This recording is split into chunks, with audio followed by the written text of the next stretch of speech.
Hello, my name is Rossella and today I'm going to do some of the scales included in the Grade 5 syllabus for the ABRSM piano exam. To learn all of them, click on the link in the description below and I promise you, you will get a distinction. Don't forget to like this video and subscribe to my channel as I'm publishing lots of videos about music. There are many tutorials on piano pieces, music theory, discovering music theory by the ABRSM, past exam papers, musical quizzes, musical Italian terms, and much more. You can find all my videos in my website theoryvirtuoso.com and you can find me on many social media, Facebook, Instagram and TikTok. Thank you for watching. Bye!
Thank you for watching this video. I hope you have found it useful. Don't miss out this checklist available online via the link below.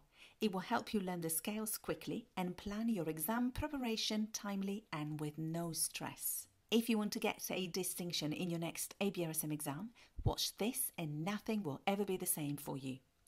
Remember that all the scales are available for free to all the gold members of my channel. Join the club and enjoy learning the scales in an easy and fun way. Thank you!